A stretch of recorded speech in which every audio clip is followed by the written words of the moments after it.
Hello everyone, welcome back to this channel. আশা করছি আপনারা ভালো আছেন, সুস্থ আছেন এবং নিয়মিত ইংরেজি প্র্যাকটিস করছেন।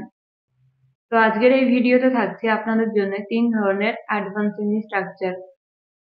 প্রতিদিনের মতো আজকের স্ট্রাকচারগুলোও কিন্তু খুবই গুরুত্বপূর্ণ।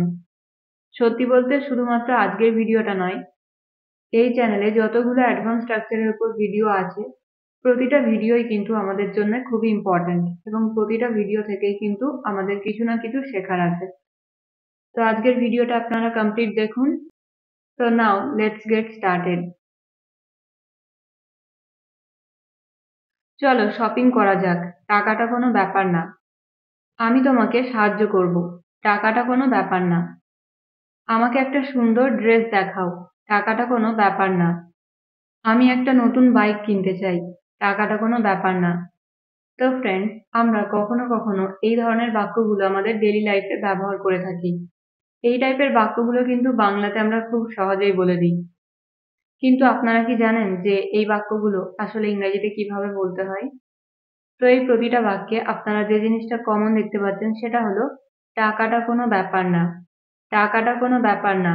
এই কথাটা ইংলিশে বলতে হলে আমাদের ইউজ করতে হবে money is no object. Money is no object. তো এই টাইপের বাক্যগুলো বলতে হলে আমাদের ফার্স্টে বলতে হবে সেন্টেন্স এবং শেষে বলতে হবে money is no object. Let's learn with examples now. চলো শপিং করতে যাওয়া যাক, টাকাটা কোনো ব্যাপার না। চলো শপিং করতে যাওয়া যাক, টাকাটা কোনো ব্যাপার না। এই বাক্যটার ইংরেজি হবে let's go for shopping, money is no object. Let's go for shopping, money is no object. আমি তোমাকে সাহায্য করব, টাকাটা কোনো ব্যাপার না। আমি তোমাকে সাহায্য করব, টাকাটা কোনো ব্যাপার না। তো এই বাক্যটা ইংলিশে হবে I will help you, money is no object. I will help you, money is no object. তুমি যা চাও কেনো, টাকাটা কোনো ব্যাপার না। তুমি যা চাও কেনো, টাকাটা কোনো ব্যাপার না। এই বাক্যটার ইংরেজি হবে shop as much as you want, money is no object. Shop as much as you want, money is no object. আমাকে একটা নতুন ড্রেস দেখাও, টাকাটা কোনো ব্যাপার না। Show me a new dress, money is no object. Show me a new dress, money is no object. আমি তোমাকে একটা হীরের আংটি দেব, টাকাটা কোনো ব্যাপার না। I will give you a diamond ring, money is no object. I will give you a diamond ring, money is no object. তো ফ্রেন্ডস, এই ছিল আমাদের এক্সাম্পলস। এবার এই স্ট্রাকচারটা থেকে একটা বাক্যের ইংরেজি আপনারা বলবেন। বাক্যটা হলো আমি একটা ঘড়ি কিনতে চাই, টাকাটা কোনো ব্যাপার না। আমি একটা ঘড়ি কিনতে চাই, টাকাটা কোনো ব্যাপার না। এই বাক্যটা আপনারা ইংলিশে কিভাবে বলবেন কমেন্টে লিখে জানান। এবার দেখবো আমরা 2 নাম্বার স্ট্রাকচার। তোমাকে তোমার কথা রাখতে হবে। তোমার কথা রাখা উচিত ছিল। তুমি তোমার কথা রাখতে পারতে। আমি সবসময় আমার কথা রাখার চেষ্টা করি। তো ফ্রেন্ডস, এবার আমরা শিখতে চলেছি এই টাইপের বাক্যগুলো ইংরেজিতে কিভাবে বলতে হয়। তো এই টাইপের বাক্যগুলোকে ইংরেজিতে বলতে হলে আমাদের ইংলিশে যে ফ্রেজটার ব্যবহার করতে হবে সেটা হলো keep one's word. Keep one's word. তো কোনো কথা রাখা অর্থে আমাদের এই ফ্রেজটার ব্যবহার করতে হবে। তো এবার এই ফ্রেজটা ব্যবহার করে কয়েকটা এক্সাম্পল দেখা যাক, তাহলে বিষয়টা আপনাদের কাছে আরো ভালোভাবে ক্লিয়ার হয়ে যাবে। তো প্রথম এক্সাম্পল হলো আমার বাবা সবসময় তার কথা রাখে। আমার বাবা সবসময় তার কথা রাখে। এই বাক্যটার ইংরেজি হবে my father always keeps his word. My father always keeps his word. আমার বন্ধু কখনো তার কথা রাখে না। আমার বন্ধু কখনো তার কথা রাখে না। My friend never keeps his word. My friend never keeps his word. তোমাকে তোমার কথা রাখতে হবে। You will have to keep your word. You will have to keep your word. আমি সবসময় আমার কথা রাখার চেষ্টা করি। আমি সবসময় আমার কথা রাখার চেষ্টা করি। I always try to keep my words. I always try to keep my word. তোমার কথা রাখা উচিত ছিল। You should have kept your word. You should have kept your word. তুমি তোমার কথা রাখতে পারতে। এই বাক্যটা ইংলিশে হবে you could keep your word. You could keep your word. তো আশা করছি আপনারা বুঝতে পেরেছেন যে এই টাইপের বাক্যগুলো ইংরেজিতে কিভাবে বলতে হয়। Now it's your turn. আমি আমার কথা রাখার চেষ্টা করব। আমি আমার কথা রাখার চেষ্টা করব। এই বাক্যটার ইংরেজি কি হবে আপনাদের কমেন্টে লিখে জানাতে হবে। তো আমরা 2 নাম্বার স্ট্রাকচার দেখে নিলাম। এবার দেখা যাক 3 নাম্বার স্ট্রাকচার। তুমি বলো এক আর করো অন্য কিছু। তারা দেখে এক আর লেখে অন্য কিছু। তুমি খাচ্ছ এক আর বলছো অন্য কিছু। তুমি ভাবছিলে এক আর করছিলে এক। তো ফ্রেন্ডস, এই টাইপের বাক্যগুলো কিন্তু আমরা আমাদের ডেইলি লাইফে অনেক বেশি ব্যবহার করে থাকি।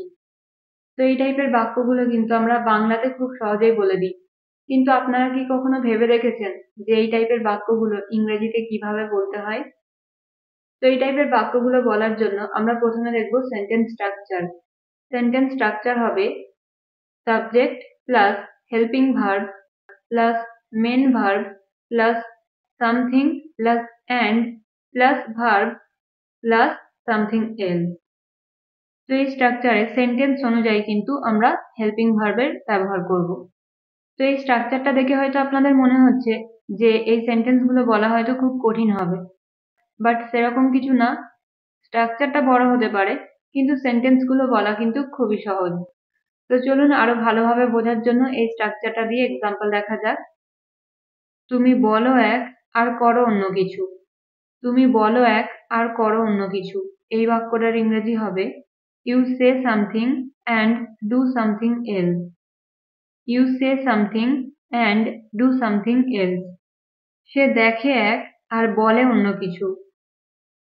সে দেখে এক আর বলে অন্য কিছু।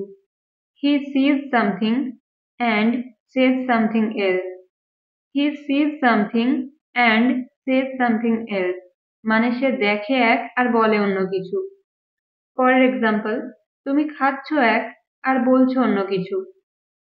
You are eating something and saying something else. You are eating something and saying something else. তুমি দেখিয়েছিলে এক আর দিয়েছো অন্য কিছু। তো এই বাক্যটার ইংরেজি হবে You showed something and gave something else. You showed something and gave something else. মানে তুমি দেখিয়েছিলে একরকম জিনিস আর দিয়েছো অন্যরকম। তো আশা করছি এই স্ট্রাকচারটা আপনাদের কাছে ক্লিয়ার হয়ে গেছে যে এই বাক্যগুলো আসলে ইংরেজিতে কিভাবে বলতে হয়। এবার এই স্ট্রাকচারটা থেকে আপনাদের প্র্যাকটিসের জন্য একটা সেন্টেন্স।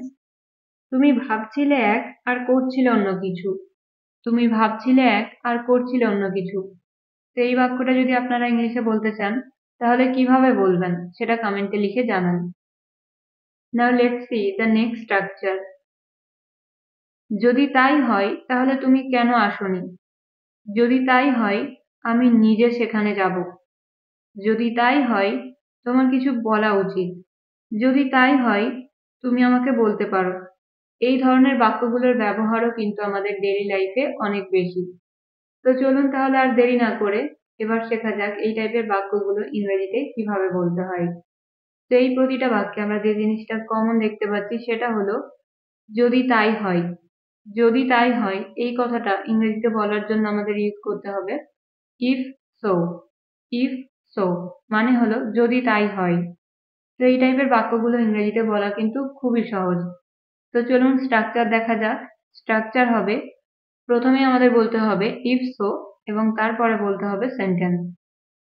এই টাইপের বাক্যগুলো বলতে হলে সেন্টেন্স কিন্তু আমরা যে কোনো টেন্সেই বলতে পারি। যদি তাই হয় তাহলে তুমি কেন আসোনি? যদি তাই হয় তাহলে তুমি কেন আসোনি? এই বাক্যটার ইংরেজি হবে if so why didn't you come? If so why didn't you come? যদি তাই হয় আমি নিজে যাব। যদি তাই হয় আমি নিজে যাব। এই বাক্যটার ইংরেজি হবে if so I will go myself. If so I will go myself. পরের এক্সাম্পল, যদি তাই হয় তোমার কিছু বলা উচিত। যদি তাই হয় তোমার কিছু বলা উচিত। If so you should say something. If so you should say something. যদি তাই হয় কেন তুমি আমাকে বলনি? যদি তাই হয় কেন তুমি আমাকে বলনি? এই বাক্যটার ইংরেজি হবে if so why didn't you tell me? if so why didn't you tell me? যদি তাই হয় তুমি আমাকে বলতে পারো। if so you can tell me, মানে যদি তাই হয় তুমি আমাকে বলতে পারো। যদি তাই হয় তারা আমাকে জানাবে। যদি তাই হয় তারা আমাকে জানাবে। এই বাক্যটার ইংরেজি হবে if so they will inform me. if so they will inform me. তো এই স্ট্রাকচারটা দিয়ে আমরা দেখলাম কিভাবে সেন্টেন্স বলতে হয়। এবার একটা বাক্যের ইংরেজি আপনারা বলবেন। বাক্যটা হলো যদি তাই হয় তোমার এখন যাওয়া উচিত না। যদি তাই হয় তোমার এখন যাওয়া উচিত না। এই বাক্যটার ইংরেজি কি হবে আপনারা কমেন্টে লিখে জানান। তো ফ্রেন্ডস, এই ছিল আমাদের আজকের 4 ধরনের অ্যাডভান্স ইংলিশ স্ট্রাকচার। আশা করছি আজকের এই ভিডিওটা থেকেও আপনারা নতুন কিছু শিখেছেন। আর অ্যাডভান্স স্ট্রাকচারের উপর একদম প্রথম থেকে ভিডিওগুলো পেতে হলে এই চ্যানেলের প্লেলিস্টে আপনারা পেয়ে যাবেন। তো আজকের এই ভিডিওটা এখানেই শেষ হতে চলেছে। দেখা হবে আবার একটা নতুন ভিডিওর সাথে। Till then stay happy and keep learning.